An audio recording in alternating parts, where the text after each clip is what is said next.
casa.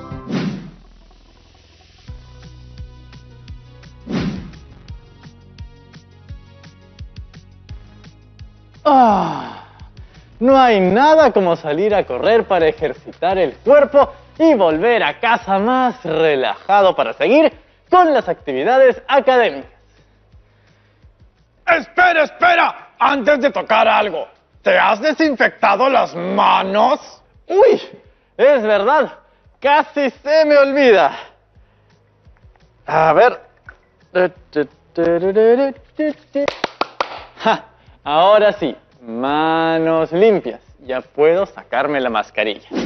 Desde esta semana estoy enfocadísimo en hacer algo que nunca hice. Voy a tener una mejor salud, la mejor salud posible. Voy a salir a correr, voy a practicar todas las actividades que me ayuden a mejorar mi condición física. Ok, contagiemos salud.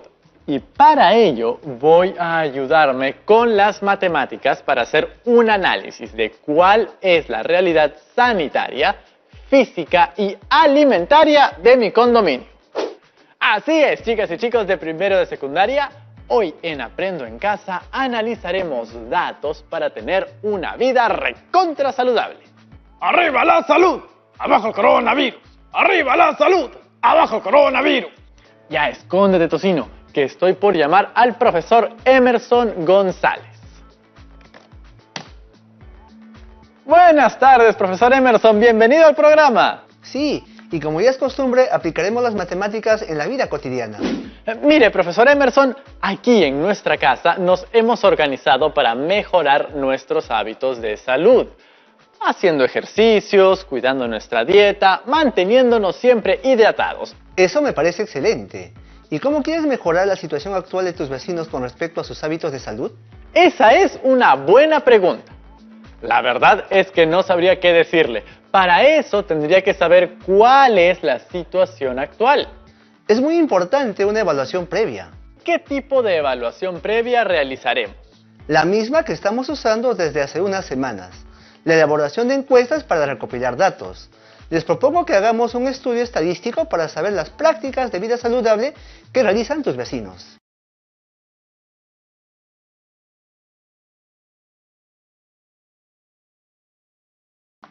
¿Un nuevo estudio estadístico? ¡Eso nos va a tomar más de un programa! Así es. No lo vamos a realizar todo el día.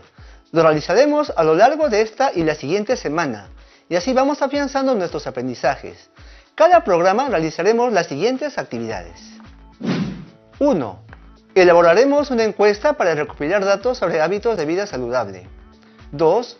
Organizaremos los datos en tablas de frecuencias para datos no agrupados. 3. Representaremos la información sobre hábitos de vida saludable mediante gráfico de barras y gráficos circulares.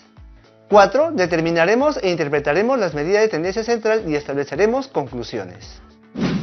Y al final tendremos un producto muy valioso. ¡Claro! Tendremos una cartilla digital o física con gráficos estadísticos, interpretaciones y conclusiones sobre nuestro estudio estadístico. ¡Qué excelente reto, profesor Emerson! Y hoy iniciaremos con la primera actividad. Elaboraremos una encuesta para recopilar datos sobre hábitos de vida saludable. Y así obtener sus datos para saber cuáles son los hábitos prioritarios para desarrollar. Así es. Por eso recordemos que la información que se obtiene en un estudio estadístico proviene de variables, las mismas que se determinan según el interés que se tenga sobre los elementos en observación. Estas variables están categorizadas en dos grandes grupos. ¿Recuerdas cuáles son? Se recolectaron datos relativos a las variables cualitativas y las variables cuantitativas. Exacto. Las variables cualitativas son aquellas que expresan características o cualidades y no pueden ser medidas con números. Por ejemplo, el orden de nacimiento de los estudiantes de primer grado. Otro ejemplo sería el color favorito de las prendas de vestir. También el grado de escolaridad de los estudiantes de una institución educativa. O el programa de TV favorito que gusta ver los integrantes de una familia. O el estado civil de una persona. O la jerarquía de puestos en una empresa, etc. Pero ahora que ha mencionado estos ejemplos, me ha hecho recordar que dentro de las variables cualitativas hay dos tipos, ¿verdad? Muy bien, Rodrigo. Como tú dices, las variables cualitativas se dividen en dos grupos. Variables cualitativas nominales, que son aquellas a las que no se les puede asignar un orden, y las variables cualitativas ordinales, que son aquellas que le podemos asignar un orden o podemos ordenar de acuerdo a cierta característica. Entonces, por lo que entiendo, el lugar de nacimiento, el color favorito y el programa de TV favorito son variables cualitativas nominales. Y el puesto conseguido en una prueba deportiva, la jerarquía de puestos en la empresa y el grado de escolaridad son variables cualitativas ordinales, ¿no es cierto? Muy bien, Rodrigo. Así es. Y también conocimos las variables cuantitativas, que son aquellas que se expresan mediante valores numéricos y con ellos se pueden realizar operaciones matemáticas. Por ejemplo, tenemos la edad de los estudiantes de primer grado. Otro ejemplo sería conocer el número de libros en un estante, o también el número de hijos de las familias de la comunidad. O si quisiéramos conocer el número de hermanos de mis compañeros de clase, el valor de la masa corporal y la estatura, etc. Así es, y al igual que las cualitativas, las variables cuantitativas también se dividen en dos, ¿verdad? Sí, se dividen en variables cuantitativas discretas, que son aquellas que solamente toman valores enteros, y las variables cuantitativas continuas, que son aquellas que pueden tomar cualquier valor entre dos valores dados. Entonces, según lo que dice, yo entiendo que la edad, el número de libros en un estante, el número de hijos y el número de hermanos son ejemplos de variables cuantitativas discretas. Y el valor de la masa corporal, la estatura, son ejemplos de variables cuantitativas continuas. Ya podemos representar las características de una población en estudio utilizando variables cualitativas nominales u ordinales o cuantitativas discretas o continuas. Muy bien. Entonces, la primera gran pregunta para empezar esta investigación es: ¿cuál será la población en estudio? La población sería mi grupo de vecinos en casa. ¿Y cuál sería la muestra? La muestra. Ahí sí no la tengo clara. ¿A qué se refiere con la muestra? Así como la población es el conjunto que abarca a todos los elementos cuyas características queremos estudiar, la muestra es el subconjunto de elementos que representa a esta población estudiada. Y así, a su vez, el individuo es cada uno de los elementos de la población. Por eso, una muestra debe ser representativa para que se pueda deducir de ella respecto de la población. Entiendo, profesor. Por ejemplo, de 300 personas que viven cerca a mi casa, debo sacar una muestra de unos 60. De estos 60, encuestar individuo por individuo y de ahí sacar los datos de esta muestra de población que representa a los 300 en total, sin necesidad de encuestar a los 300. Y para elegir la muestra representativa de la población, existen diferentes técnicas de muestreo. ¿Cuáles son esas técnicas de muestreo? Bueno, existen dos tipos: el muestreo probabilístico y el muestreo no probabilístico. ¿Y cuál será la mejor opción? Todo depende de la circunstancia del investigador. Por ejemplo, el muestreo probabilístico es aquel en que todos los individuos de una población tienen la probabilidad de formar parte de la muestra. Este muestreo es normalmente equiprobable. ¿Equipo-pre?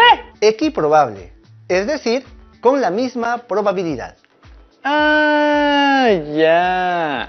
Entonces, estos muestreos probabilísticos son aquellos que se basan en este principio de equiprobabilidad. O sea, aquellos en los que todos los individuos de una población tienen la misma probabilidad de ser elegidos para formar parte de una muestra y, consiguientemente, todas las posibles muestras tienen la misma probabilidad de ser seleccionadas. Y entre los métodos de muestreo probabilístico más utilizados en investigación encontramos los siguientes. Muestreo aleatorio simple, sistemático, estratificado y por conglomerados. Y dentro del muestreo no probabilístico también hay diferentes tipos. Eso quiere decir que hay diferentes opciones de muestreo para cualquier tipo de investigación. La clave está en conocer bien cada uno de ellos para elegir la mejor opción. Así es. Así tendrás la mejor encuesta posible para poder desarrollar tu plan de vida saludable. ¡Genial! Entonces, después de la pausa, nos explica todos los tipos de muestreo para poder realizar la mejor encuesta posible. Ok, Rodrigo. ¡Perfecto! Ya volvemos después de esta pausa.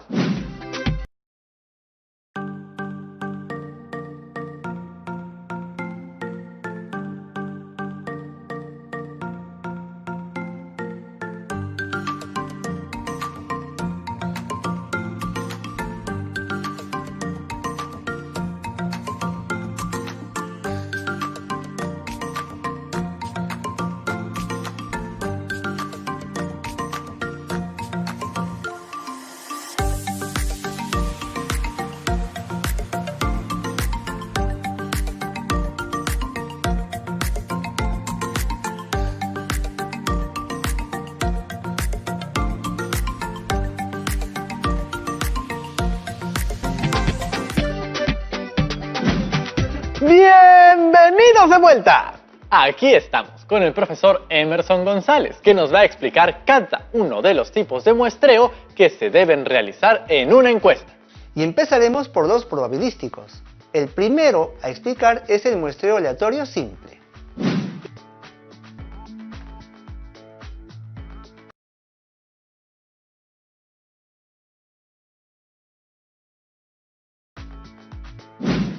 Bueno, el muestreo aleatorio simple consiste en, primero, asignar un número a cada individuo de la población, y segundo, a través de algún medio mecánico, que puede ser papelitos dentro de una bolsa, o números aleatorios generados con una calculadora o computadora, se eligen tantos individuos como sean necesarios para completar el tamaño de muestra requerido. Por lo que entiendo, es un tipo de muestreo muy simple. Pero eso sí, para poder realizarlo necesito un listado de todos los vecinos que viven cerca de mi casa, ¿verdad? Así es, tendrías que hacer todo un censo interno. Es una zona grande. Yo calculo que debe haber 90 personas que viven cerca y alrededores de mi casa, incluyendo hombres, mujeres, niñas y niños. Mira, si quieres aplicar este tipo de muestreo, entonces deberías primero conseguir un listado donde se asigne un número a cada uno de los 90 vecinos que componen la población de tu condominio. Y luego, a través de un método aleatorio, que puede ser ¡una aplicación para sorteos! Sí, elegirás aleatoriamente los individuos eligiendo sus números, hasta completar el tamaño requerido de la muestra. ¿Y cuál sería el tamaño ideal? Creo que para nuestro caso 30 individuos estaría bien. O sea que, para este método, lo que necesito es un listado de los 90 vecinos que viven cerca a mi casa. ¡Manos a la obra, profesor! Lo conseguiré siempre siguiendo los protocolos para no contagiarse del COVID-19. Mientras tanto, te explico el siguiente tipo de muestreo, el muestreo sistemático. Este método se enfoca en elegir a cada persona para que sea parte de la muestra. Por ejemplo, puedes elegir que cada quinta persona sea parte de la muestra. Me refiero a que tu listado de 100 lo divides en partes iguales, formando diferentes grupos y eliges a un individuo de cada uno de esos grupos. Mira, lo primero que necesitamos hacer es ordenar a la población por orden alfabético. Por ejemplo, empezando desde la primera letra del apellido. Ok, hacemos una lista de los vecinos, ordenada por orden alfabético y la numeramos. Así es. Y luego aplicamos la siguiente fórmula. K es igual a N, que representa al número total de personas de la población, entre N, que representa a la muestra. Bueno, entonces, siguiendo el ejemplo anterior, definiremos una muestra de 30 personas dentro de los 90 vecinos, que es la población. Como sabemos, la población está ordenada alfabéticamente, donde cada uno de mis vecinos tiene un número asignado. Algo así como si estuviéramos tomando la lista en un aula de clases. Así, reemplazando la fórmula, tenemos lo siguiente. K es igual a 90 entre 30, que es igual a 3. Entonces, escogeremos un nombre de cada 3 personas, y así sucesivamente hasta el final. ¡Claro! De la lista de 90 selecciono al número 3, al 6, al 9, al 12 y así sucesivamente hasta el 90, obteniendo mis 30 individuos para la muestra. Muy bien, Rodrigo. Me alegro que estés aprendiendo más y más. Ahora veamos el muestreo estratificado. Este es el método en el cual una población grande se divide en grupos más pequeños. Estos grupos pueden organizarse o clasificarse por sexo, edad, región, etc. Y luego hasta podemos obtener una muestra de cada grupo por separado. Creo que con un ejemplo quedaría más claro. Por supuesto. Siguiendo con lo anterior, haremos una muestra de 30 individuos. Este procedimiento consiste en dividir la población por estratos para luego aplicar un muestreo aleatorio simple a cada grupo. Por ejemplo, de los 90 habitantes de la comunidad, se sabe que 37 son hombres y 53 son mujeres. Ah, entiendo. Entonces, ahora al grupo de 37 hombres le aplicamos un muestreo aleatorio simple y elegimos 15. Sí, y luego al grupo de 63 mujeres le aplicamos un muestreo aleatorio simple y elegimos otras 15. Y así tenemos nuestra muestra de 30. Muy bien. Ahora veamos el muestreo por conglomerados. En este muestreo se divide la población en distintos conglomerados y se toman al azar algunos individuos de cada uno de ellos. Por lo que entiendo sería algo así. Para elegir la muestra de mis vecinos, divido a los 90 en 3 grupos de 30. Selecciono aleatoriamente a 10 números de cada grupo y de esta manera tendría a los 30 individuos de nuestra muestra. ¡Excelente! Así se hace un muestreo por conglomerados. Entonces, en el aleatorio simple se elige del total de los 90 a 30 al azar, por sorteo. Luego, en el sistemático, elijo al que está en la posición 3, la 6, la 9 y así hasta el que está en la posición 90 en mi lista ordenada alfabéticamente. Y tercero, en el estratificado los separo tomando alguna característica como el sexo y elijo al azar 15 hombres y 15 mujeres. Por último, en el de conglomerados los separo también en grupos, pero en vez de elegir siempre al tercero, elijo al azar. Exactamente, Rodrigo. Así son los muestreos probabilísticos. ¡Genial! ¿Cómo serían los no probabilísticos? Bueno, los muestreos no probabilísticos son aquellos en los que no conocemos la probabilidad de que un elemento de la población pase a formar parte de la muestra, ya que la selección de los elementos depende en gran medida del criterio o juicio del investigador. Normalmente, estos métodos se utilizan en estudios exploratorios o intencionales y los más utilizados son 3. Muestreo por conveniencia, muestreo discrecional y muestreo por cuotas. O sea que estas muestras no se seleccionan al azar, sino a criterio del investigador. O sea, yo mismo elijo según mi criterio a quienes incluyo en mi muestra de 30. Así es, tú lo seleccionas. ¡Soy un seleccionador! Como Gareca. Algo así, porque la idea también es formar la selección más apropiada para tus fines. Dentro de los muestreos no probabilísticos tenemos muestreo por conveniencia. Aquí el investigador decide qué individuos de la población pasan a formar parte de la muestra en función de la disponibilidad de los mismos. Proximidad con el investigador, amistad, etc. ¡Eso es amiguismo! Pero bueno, estamos hablando de resolver una encuesta, no hay ninguna injusticia en este caso. No, aquí el único que se beneficia eres tú, pues facilitarás la obtención de datos de los individuos que selecciones. Datos que me ayudarán a desarrollar mi plan de vida saludable para todos. Así es. También tenemos el muestreo discrecional. La selección de los individuos de la muestra es realizada por un experto que indica al investigador qué individuos de la población son los que más pueden contribuir al estudio. Ah, ya. Esa es una selección con asesoría de algún experto. Sí, y finalmente tenemos el muestreo por cuotas.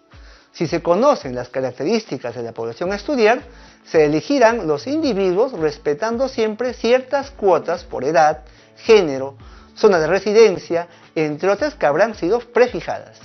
Este tipo de muestreo es muy utilizado en las encuestas de opinión. ¡Ah, claro! Por eso en las encuestas de opinión siempre hay un detalle dependiendo de estas características, como género o nivel socioeconómico. Entonces, esas son las opciones de muestreo que tenemos. Así es, Rodrigo. Ahora hay que ver cuál sería la más conveniente para tu estudio de hábitos de vida saludable en tu condominio. ¿Cuál será? ¿Cuál será? Lamentablemente, profesor, no tengo la lista completa de las 90 personas que viven en los alrededores. ¿Qué hago? Mira, ya que no cuentas con una lista que te sea útil, pero conoces a alguno de tus vecinos, quizás te convenga hacer un muestreo no probabilístico. ¿Conocerás por lo menos a 30 vecinos?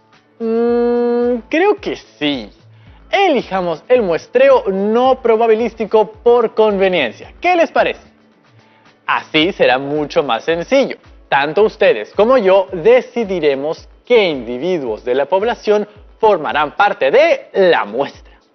Buscaré entre mis contactos del celular a todos los vecinos que tenga y como ellos conocen o viven con otros vecinos, podrán ayudarme a llegar al número de 30 individuos encuestados.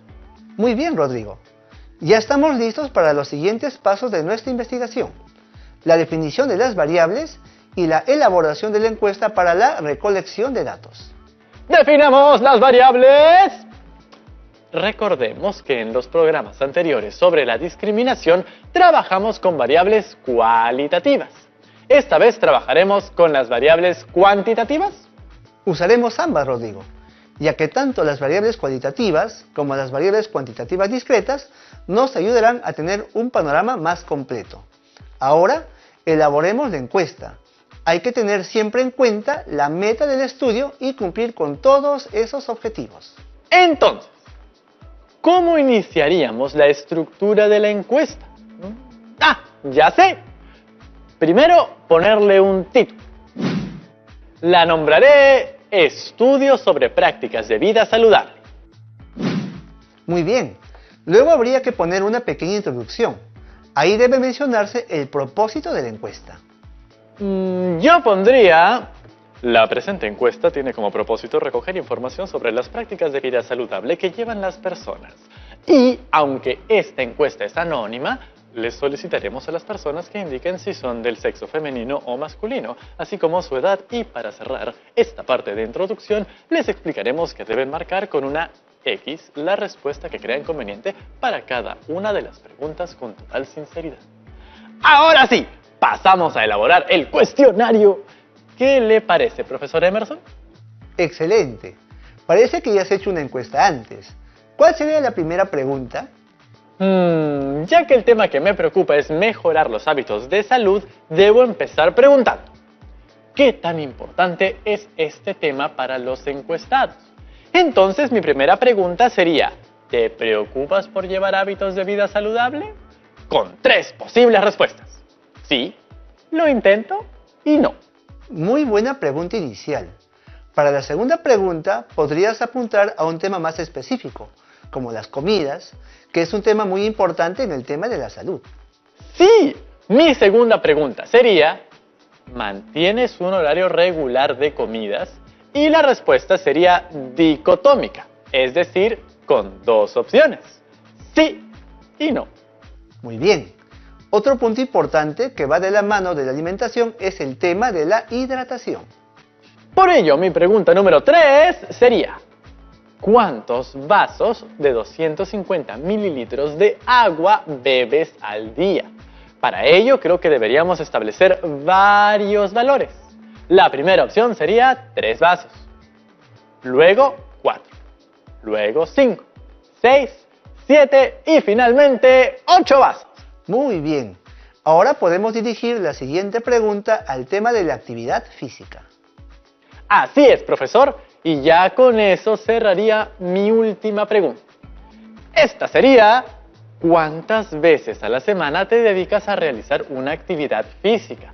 Y podemos colocar varias opciones de respuesta. No realizan actividades físicas en la semana, 1 vez a la semana, 2 veces a la semana,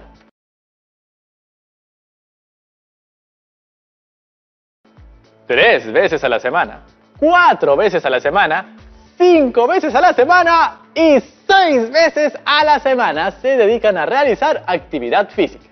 Buen trabajo, Rodrigo. Ahí tienes tu encuesta lista.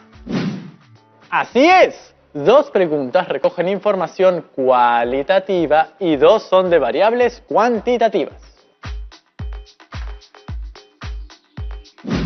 Con la encuesta ya estructurada y con el tipo de muestreo a aplicar definido, vas a poder realizar otra excelente encuesta.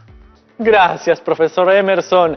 Veamos si han quedado algunas dudas en las chicas y chicos de primero de secundaria. A ver, primera pregunta. Me llamo Chile Lamayenque y envío este video desde Arequipa. Gracias por un nuevo programa de encuestas. Me gustan mucho estos programas, pero quería pedirles si pueden hacernos un ejercicio para diferenciar mejor las variables cuantitativas de las cualitativas. Por supuesto. Hagamos un ejercicio muy simple y claro. Vean este cuadro. Vemos que los valores de la variable número de botellas en un almacén pueden ser 60 botellas, 134 botellas, etc. Estos valores son numéricos, 60 o 134, por lo tanto es una variable cuantitativa. El peso de cada miembro de un salón también está dada en valores numéricos, por ejemplo, 55 kilogramos, 56 kilogramos, 49 kilogramos, etc. Por lo tanto, es una variable cuantitativa. Los equipos de fútbol preferidos están dados por los nombres de cada equipo. Por lo tanto, son valores no numéricos. Entonces, estamos refiriéndonos a una variable cualitativa. De igual manera, sucede con los platos favoritos. Tenemos, por ejemplo, papa a la huancaína, rocoto relleno, etc., que son valores no numéricos y por lo tanto son variables cualitativas. El cuadro se vería de la siguiente manera. Muchas gracias, profesor Emerson González. Ahora empezaré a contactar a los vecinos que conozco para realizar mi encuesta.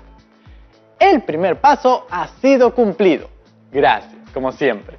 Seguro este será un trabajo muy bueno y productivo como el anterior, pero sobre todo muy saludable. Así es. Hasta el próximo programa. Muy bien. Empezaré a escribirle a todos los vecinos. Empecemos por el tío Willy. Él de hecho que se apunta. Es bien deportista y siempre ha cuidado bastante su salud. ¿Mensajeando al tío Willy? ¿Al de la bodega? Dile que te regale un bidón de agua, que a partir de ahora vas a necesitar mucha hidratación. ¡Oh, oh, oh, oh! Ya te dije que me voy a tomar esto de la salud muy en serio. Y ya está. Ya le escribí al tío Willy. Ahora me pondré a hacer ejercicios. Y ustedes en casa ya saben cuál es su reto. Realizar esta encuesta a 30 individuos de su familia o comunidad, pero sobre todo, empezar a tener una vida más saludable. Ahora vas a estar insoportable con tu sabiduría del bienestar, ¿no? Así es, Tocino. Ese fue nuestro programa de hoy. Ya nos vemos mañana. ¡Chao, chao!